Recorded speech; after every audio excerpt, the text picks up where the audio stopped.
We believed no one got our SOS until we saw the human fleet over the horizon. Commander Zelthar's four eyes dimmed as he watched another section of the colony dome collapse. The Varathi settlement on Kepler 442b had stood for 3 generations, a testament to their species' patience and careful planning. Now, after 72 hours of relentless bombardment by the Krenth Armada, it was dying. "Sir, the eastern quarter has been evacuated," his communications officer reported, her voice trembling through the translator. "But we have nowhere left to move them. The western shelters are at capacity." Zelthar nodded slowly, his crystalline exoskeleton catching the emergency lighting. 15,000 Varathi souls depended on decisions he no longer had the power to make. The Krenth wanted their world, and the Varathi Confederation was 3 sectors away, too far to respond in time. "Send the distress signal again," he ordered, knowing it was futile. They had been broadcasting on all known frequencies for 2 days. The galactic community had heard them, of that he was certain. But no one was coming. The Krenth were too powerful, their fleet too well armed. The calculus of intervention didn't favor the Varathi. In the war room, the holographic display showed 6 Krenth battlecruisers in orbit, methodically destroying their defensive satellites. Their ultimatum had been simple: surrender the colony and its inhabitants for processing or face complete annihilation. The Varathi knew what processing meant. They had seen the footage from Theta Station. "Another message coming through," the communications officer said. It's from the humans." Zelthar felt his circulatory fluid run cold. The humans, those strange, short-lived creatures from the Sol system who had barely joined galactic society 2 decades ago. They were considered reckless by most species, emotional and unpredictable. Their diplomatic corps had a reputation for making promises their military couldn't keep. "What does it say?" "Hold on. We're coming." "That's all, sir."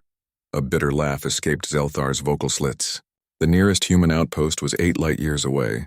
Even with their experimental faster-than-light drives, they couldn't possibly arrive before the Krenth's deadline expired in 6 hours. It was a kind gesture, he supposed, but ultimately meaningless. 3 hours passed. Another dome section fell. Casualty reports climbed. The Krenth commander sent a final message. 1 hour remained. Zelthar stood on the observation deck, looking up at the alien sky now filled with weapons fire and debris. He had written his farewell address, ready to tell his people that they had done all they could, that their deaths would not be forgotten. It was small comfort. "Sir?" The communications officer's voice cracked with something Zelthar couldn't identify. "Sir, you need to see this." He rushed back to the war room. The holographic display had changed. New signatures were appearing at the system's edge, dozens of them, hundreds of them, emerging from faster-than-light transit with a precision that should have been impossible. "Identify those vessels," Zelthar commanded. They're human, sir. It's the entire Third Fleet. 47 capital ships, 132 destroyers, and," she paused, her voice filled with disbelief, "and over 300 support craft." The display zoomed in on the lead vessel. The UESS Indomitable, a human dreadnought that dwarfed even the largest Krenth battlecruiser. Its hull bore scars from a dozen conflicts, and its weapon ports glowed with barely contained energy. A transmission cut through all frequencies, broadcast in every known language. The voice was human, male, and carried a weight that transcended translation. "This is Admiral Chen of the United Earth Space Service to all vessels in the Kepler 442b system. Any act of aggression against the Varathi colony will be considered an act of war against humanity. You have 5 minutes to begin withdrawal." The Krenth response was immediate and predictable. "Humans, this does not concern you. We have legal salvage rights to this system. Withdraw or face." 4 minutes, 30 seconds, Admiral Chen interrupted. "I suggest you use that time productively." Zelthar watched as the human fleet moved into formation with a grace that belied their species' relative inexperience in space warfare. They weren't just positioning for defense, they were creating an impenetrable wall between the Krenth Armada and the colony. "Sir, the Krenth are powering weapons," Tactical reported. For a moment, time seemed to freeze. The Krenth had numerical advantage in their sector, and their military doctrine was based on overwhelming force. Surely they wouldn't back down. Then the human fleet opened fire. It wasn't a full assault, it was a demonstration. Every human ship fired simultaneously.